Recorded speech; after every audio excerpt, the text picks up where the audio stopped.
Good afternoon. With a bit of a stutter there. We're going live. Welcome to this week's What Comes Next Live.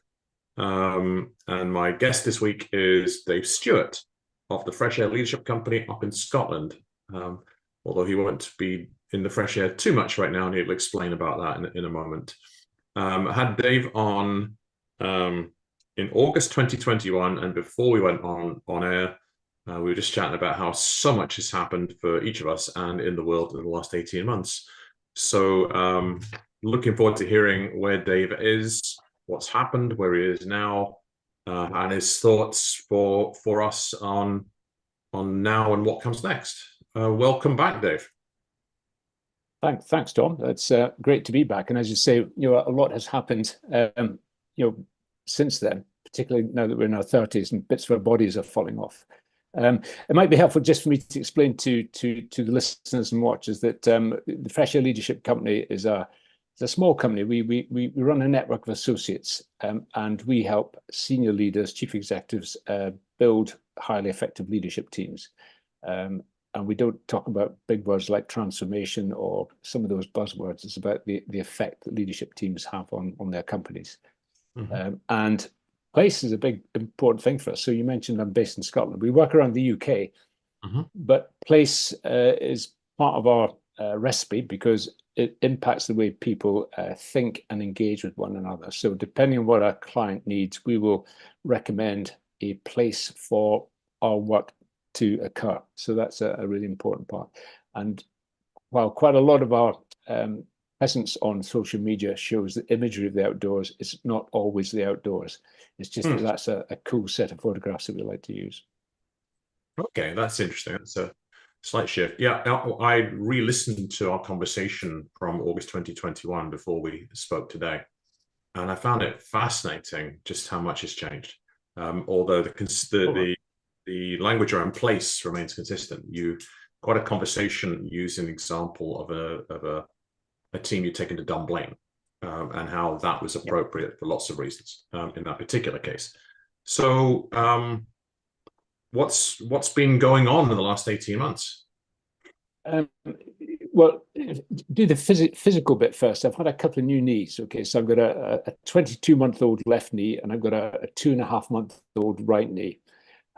And that's been an interesting process in terms of running a business. How do I keep business going without me having to be there? And of course, that's been a fantastic learning point to realize that actually I don't need to be in the business. I need to be running the business, although quite a lot of our clients want me to be visible and part of the process. But I've started to delegate more to associates, and that has been really useful and important. And the other thing that's perhaps a late realization is that it doesn't matter how good I or other people are at doing their thing. Mm-hmm. Ultimately, it's running a business is about marketing and finding people who want who will value the service that you provide. So what comes next for me, but also the journey I've been on quite recently, is to be engaging marketing and sales mentors and getting them to help me run a more effective business, essentially. So rather than the thing that we do, my what next is to create a far more efficient and effective business. Oh, okay. Well, to the first piece, that's any business owner who's built or developed or grown has a lifestyle business, which, to be honest, lifestyle businesses to me are any where it still requires the owner. That could be a 20 million revenue business, right? It doesn't have to be a smaller business. But they will be both smiling and squirming at your conversation about running the business, not being in the business, delegating, because that's almost the definition of a true business to me, is one where it doesn't need the founder or owner or face.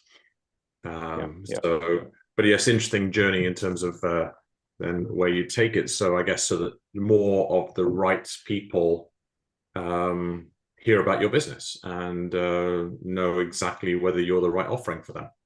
So and absolutely right. It's not about flogging what we do, but it's about just creating that awareness and maybe targeting people who could use us.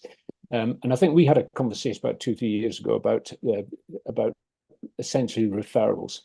And of course, the thing one discovers is you can make as much noise as you like on social media. That is never as effective as referrals or contacts that are already warm, and people who kind of know and trust you, or trust you secondhand because of someone they know. And of course, in the sort of sphere of work that you and I are both in, it really is about being trusted advisors and being showing a lot of care and support for the client in whatever situation they're in. So that will always be the main way that we will, gain business, essentially. Totally. For where I am, how long have you been doing the Fresh Air Leadership Company now? Well, it's now, I guess, 12 years. And the journey has been one of looking at life through the wrong end of the telescope, starting off saying we can do everything, almost like a beige consultancy, and then realizing that actually the market is composed of individuals who want a specific thing. So we had to put the telescope the other way around. And then understanding that people were confused about the original name, which is Fresh Air Learning, and people thinking that we were a forestry school for kids, or we were into tree hugging, to use that term, when actually it's all about helping leaders inquire into leadership and for them to develop with our support. So we put leadership in the title. So it's all, in a sense, the journey has been about branding and stating who we are in a ever clearer way. And it's just some people crack that in 3 or 4 weeks. It's taken us all that time to learn those lessons. I've got a couple of thoughts. One is around what I do, like in terms of referrals. All of my clients come from referrals and introductions. I've been doing this a long time. And in fact, I did get one in 2020, early 2022, for a few months, and did some work with them on succession of the leadership team. And I pushed them up 5 times. I went, yeah, but who told you about me? And they literally found me through a search. And I went, yeah, that doesn't happen. Everybody gets introduced to me. That's not how it works. And it was like, it was quite unusual. It was quite unusual. It was the exception that proved the rule. But it is a very effective thing. And the refinement. Sorry. No, I was going to say the refinement piece. You said you don't use the word transformative, and what you're about is something more different, but more and very specific. Around 2022, I changed one word on my website, which is not to attract people. It's actually designed when somebody's introduced, that they are sent to that website, and they go, yeah, that's what the person introducing me has said. It confirms it, and it says, is this right for me? And I've changed the word. I said, you are a leader looking for transformative change. And I changed the one word transformative to massive. Right. And for about 6 months, nobody contacted me. And I thought I want really brave people. And 6 months, nobody contacted me. And then, basically people who gulped, thought about it. Is that me? Am I really a leader ready for massive change that needs help along the way? And all of a sudden the phone started to ring. It was really fascinating. And it's like, it's just really fast. It's that clarity around not just what you are, but who you are right for. So we're getting into a sort of brand class here. No, I think that's really important, because words make worlds, don't they? Because we make sense of the world by talking to each other. We use words which create a picture in our heads. I mean, a bit similar to you, is we found that our market now is companies who are scaling, and perhaps the chief executive, this is his or her first job ever. And they get to a point where they suddenly need to have a team around them, and they need some support around what does that mean. But also companies who are merging and have that kind of, a couple of different cultures joining in the top team. How do they accelerate to a place of being effective? And then also what we call resetting companies, where a CEO may come in, have a look around and think, well, actually, we need to change how we lead collectively, and we need a bit of external help. But so in a sense, they aren't in the place that you are. I mean, I love the word massive change and the idea that you're attracting courageous leaders. I think that really sets you apart. What I'm almost at the basic end of, we're merging, how do we survive this moment of risk and get to a place of performance? And similarly for a scaling company, massive risk, how do we get to a place of performance? So I think we're both in the same game, but you're way up there in the very courageous space, and I admire you, sir. Yes, thanks. And I don't think it's that different, because I think I always say the word bravery is in the eye of the beholder. It's like some people are bungee jumping off a bridge without checking that the bungee's hooked on, right? And other people, bravery is just taking a step out of their comfort zone. So it's a mindset. Let me ask you. I'll observe something. I'll ask your opinion. When we talked last time, 18 months ago, we were coming out of 97 different lockdowns, right? But it's amazing how humans tend to forget past traumatic history. It's a protection mechanism, I think, to some level. But 2020, 2021, even into 2022, right? And we're just into 2024. Our world was totally different with different lockdowns and things like this. And we talked last time, 18 months ago, about how people had rediscovered the outdoors and the value of being outdoors. What I found in 2023 was the people who were referred to me, basically, they all wanted the same thing. They wanted to look at not a reset, which is the word used, not quite the same thing, but they're saying, okay, we've got through this period. Now we need to take some time to design and develop what we're going to do next. And 2023 was a time for vision and strategy, aligning people, getting them all sorted out. What I found towards the end of last year was there was a general energy. It doesn't matter the size of the business, the geography of the business, the people I was talking to, both clients and others, it's all about now we need to do stuff. Now we need to make it happen. Now we need to action it. And when I spoke to you 18 months ago, you were talking about the type of clients you were looking for wanted to be able to then, I'm not sure the word implement was the word, but it was like they needed to do stuff within 2 to 3 months after working with you guys. I would think you're going to have a really interesting spring full of clients, because when they all come up and come outdoors or go wherever they're going to go and do stuff with you, because I'm just feeling this huge energy among businesses who are kind of, let's stop talking, let's actually make a plan and do it, coming into 2024. So I'm interested in what you've been observing over the last year and now, whether that's consistent or different, because it may be either. Yeah, I think initially people were just grateful for the headspace without necessarily. It's almost like they're almost recovering from a shock and just having headspace and meeting people in 3 dimensions for the first time after a gap, or having taken people on board and meeting them for the first time, having recruited them on Zoom. So there was a sense of relief, a sense of we've got through this, and it was thinking and social space. Certainly, as we've moved through, it's absolutely been about execution, and of course, strategy is nothing without execution, and execution is misguided without strategy. There's a pair there, but certainly when we work with clients, we will always converge to the 3 projects that they're going to take away and start tomorrow. And we'll help them scope what those projects look like, and then we'll hold them to account going forward. Even if we are not involved in that execution, it's important to our brand. It's important to our brand that there is follow through. Otherwise, professionally, we will not feel satisfied. And from a brand point of view, people might think, well, actually, that was a waste of time. So we need to have follow through, and equally, we need to understand where our work fits within a wider program that they're engaging in.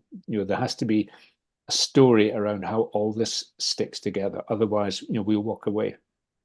Very cool. Because the danger, I mean, the danger in my space or our space is that people see the outdoors bit and think it's fun and fizz and let's go for a walk and sing songs and have some games, which is exactly what we aren't.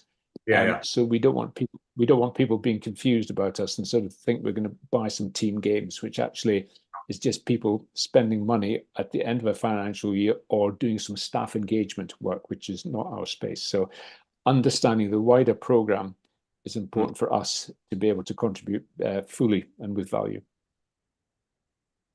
Yes. So just to recap, that's a key piece, is that they'll take away 3 projects that they can start tomorrow, and you just will have this focus on follow through. So it's very, very actionable. And I think to me that speaks to, I don't think we can talk about this enough, is the power of place. And you said that one of the things you were doing, when we talked last time, you said, well, you consciously and deliberately did not become, Zoom based, etc. when everything was locked down. It was about the power of being together in 3 dimensions, whether indoors, outdoors, sense of place. And another past guest I had on the podcast was Justine Clement, who is all about being outdoors, including some slightly holistic stuff like forest bathing and things like this, but very, very, the simple act of going for a walk is amazing. And I was part of a global business coaching company for years, and indoors or outdoors, we made a commitment to have internal conferences 3 times a year for 3 days, and we would get 50 or 60 people of this boutique business with 100 plus people in it.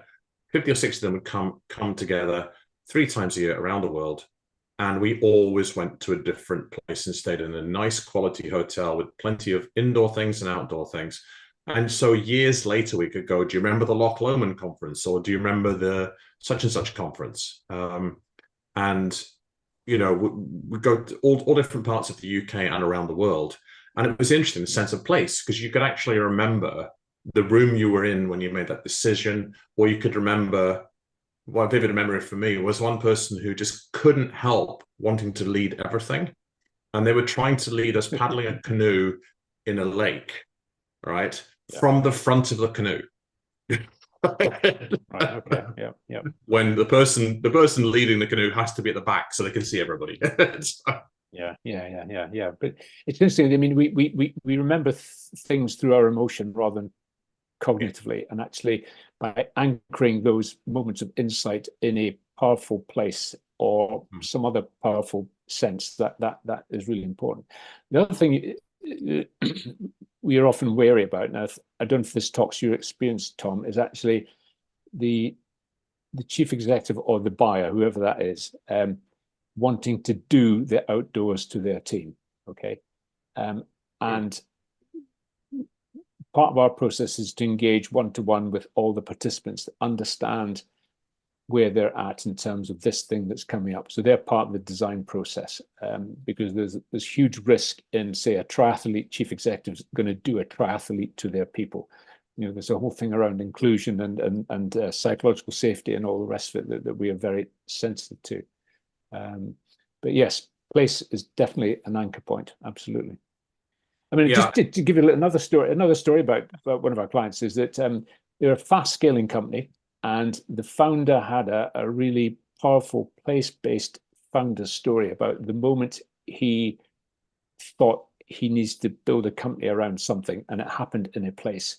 So as the company scaled, we took the whole company, by that stage about sort of 80 people, to the place where this original insight happened, and then walked a course that represented the previous 6 years of growth, so that they became more aware of where the company had come from and the emotions that the founder had when he first started the company. So doing that history walk into the future, again, was a grounding moment for the employees and helped create that sense of belonging and alignment. So very powerful. I do agree with that one. I use that methodology quite a lot, and I normally call it campfire stories. They're kind of like back in the days, imagine you're sitting around a campfire with a cup of whatever or glass of whatever after dinner as a group, and the founders start telling the story, and it can be a tremendously powerful anchor.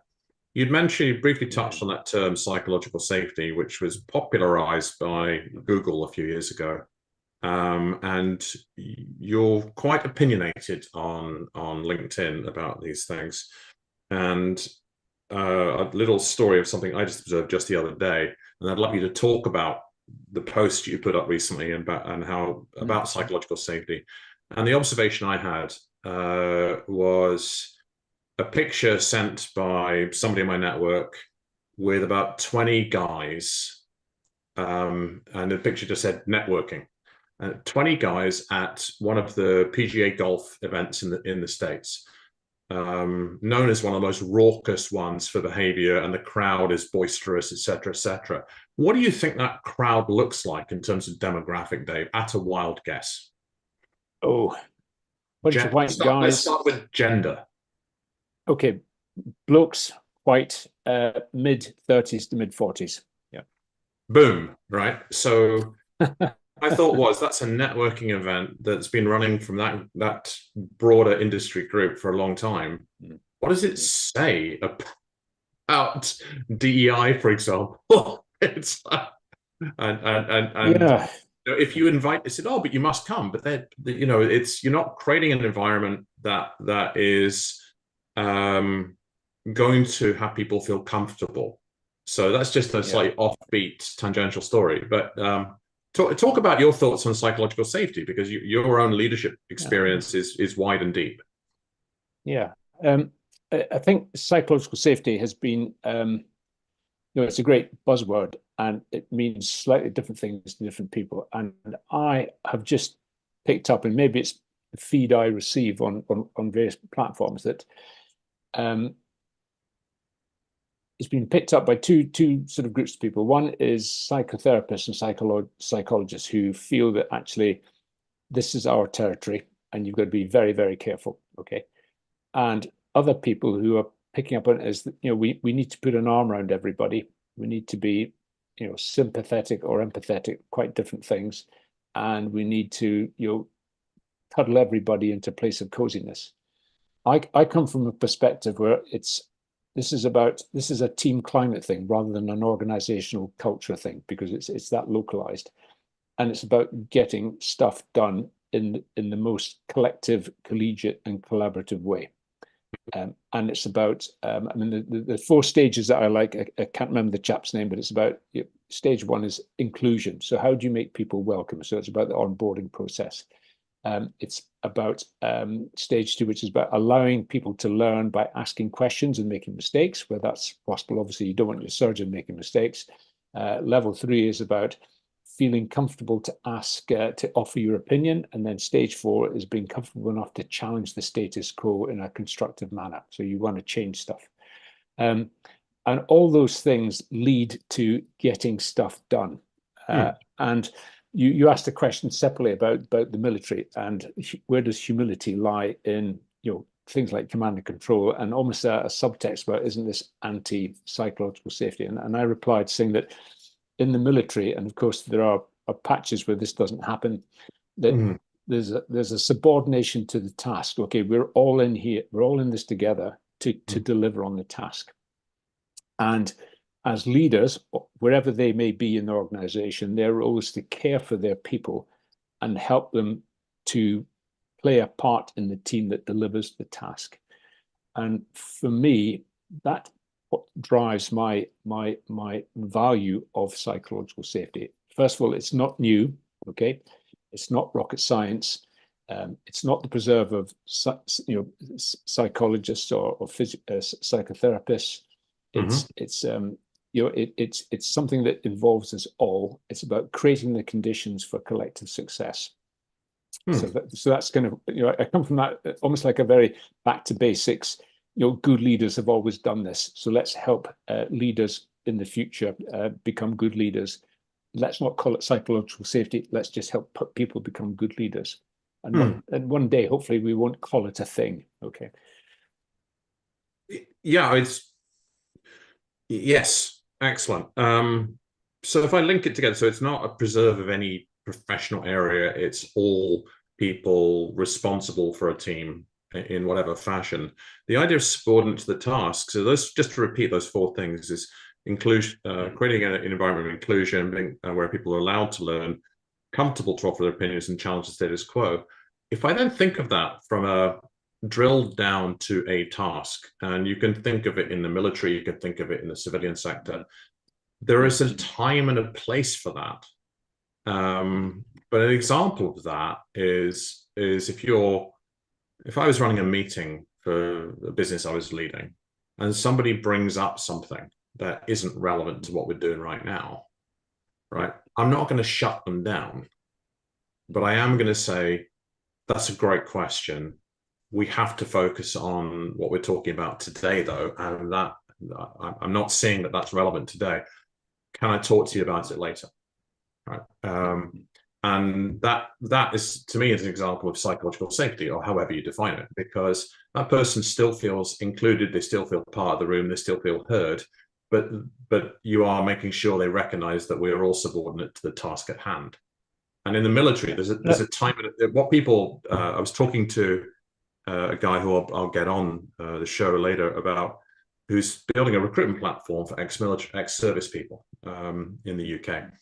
And we had a long conversation about, so what's the number one thing that you get if you hire somebody out of the military? And after talking him through this for his own brand work, right, was performance, right? And one of the things around leadership was this recognition that in the military in the UK, particularly the army, I can't speak as well to the other services, they spend more money and resource and time in helping people with leadership skills than any other environment you could possibly imagine. And all of the things you're talking about, that's part of the practice, right? So that when you get into an active arena, you don't have to do. Everybody feels they're part of the team. They don't have to be learning then. They don't have to be challenging the status quo, and they don't need to be offering opinions when you don't have time, but they've done all of that during the practice and learning phase. So I'm not sure what your thoughts are. No, absolutely. Often sort of use Lego blocks. You spend a lot of time building those skills, which you can think of them as Lego blocks. And when a situation presents itself, you collectively build a new shape out of those basically building blocks to deal with the situation. So another metaphor could be being a musician. You become so attuned to your instrument that you can create new music because of the basic building blocks of scales or chord sequences or whatever.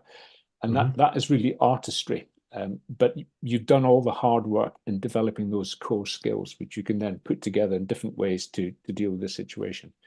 And I think leadership, I've always thought of leadership as artistry rather than some sort of scientific application of some sort of formula or process. And of course, it's probably a bit of both, but it really is about being hyper aware, creating shared awareness, and coming up with some sort of way of dealing with the situation, responding rather than reacting. But having spent lots and lots of time learning how to put the Lego blocks together. So yeah, and then simple things like in a meeting, people understand that the rules of how we work as a team in this meeting is that this may be an action decision meeting, this may be a creative space where we take thoughts, but in other meetings we have a process which narrows down to a convergent decision very quickly.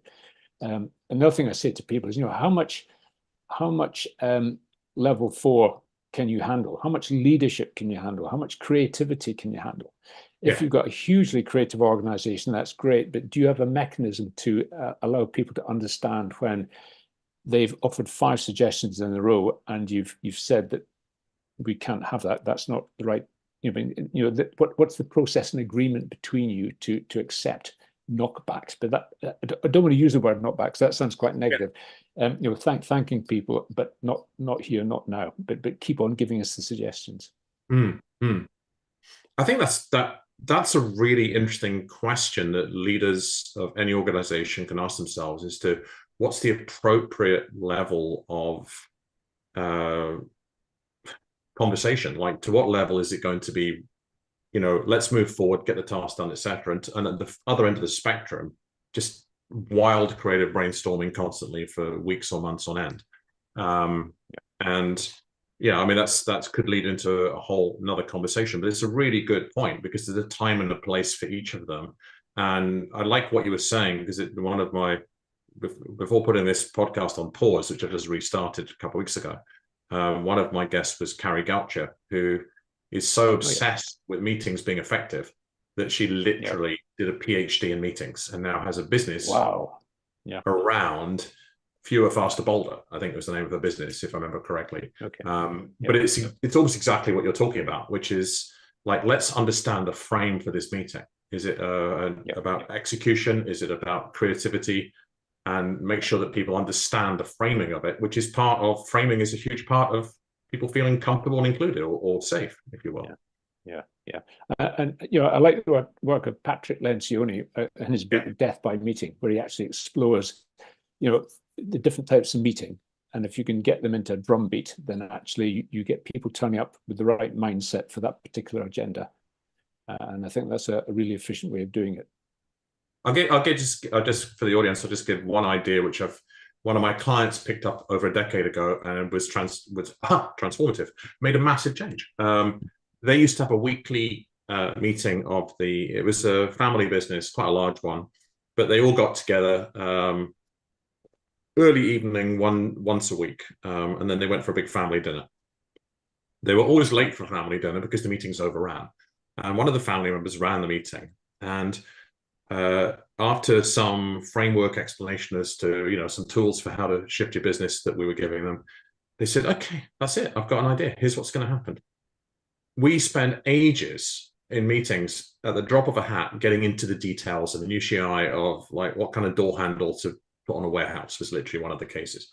But we never talk about working on the business rather than in the business in detail. So all we're going to do is that one meeting every month. Nobody is allowed to bring anything to that can help the business in the next 3 months. They have to bring long-term strategic value ideas. So the strategy meeting became the frame for once a month. And they had to go, "No, sorry, we're not talking about something we're going to do tomorrow morning." Yeah. And what that also meant was if you wanted to bring something to a meeting that wasn't on the meeting agenda, which is very operational, the other 3 weeks, they go, "That's going to wait till the monthly meeting." So imagine you have a weekly meeting in your business for the audience, and you go, "Okay, well, once a month, that weekly meeting is strategic." And you put 1 hour a month into looking at the future of your business. I can tell you from my experience, there are many quite significant businesses that don't even put an hour a month into looking to the future of their business. So the people who do want to be forward-looking creative don't feel included. And the people who, if that gets brought up in an operational meeting, those operationally minded, task-oriented people, they feel excluded. So it's just an idea. The other tip I'll give your audience before you close is to, instead of having an agenda as a set of statements, have an agenda as a set of questions. Mm-hmm. It will encourage people to think about the agenda before they get to the meeting. It will also invite people's opinions into the meeting. So agenda items written as inquiry questions. Cool. So I won't close. Dave, I'll let you close. So what are your closing thoughts for our audience? Closing thoughts. Well, it's almost back to the beginning, and it's slightly boring in terms of it's not the content of what we do, but it's back to the business of running a business and understanding that you're great at what you do, but you now need to start thinking about how do you market, how do you sell, how do you scale, and how do you let go and bring in other people who are expert in those areas. It's all about letting go and actually creating your own team. So it's moving from a lifestyle business to a I don't know what you call it, Tom, a proper business. And I think that's where I'm heading now. And I just encourage people who are in the lifestyle business, if they want to think about letting go and bring in some outside help. Great stuff. Many thanks, Dave. Really appreciate it. Bye. Thanks, Tom. Thanks, everyone.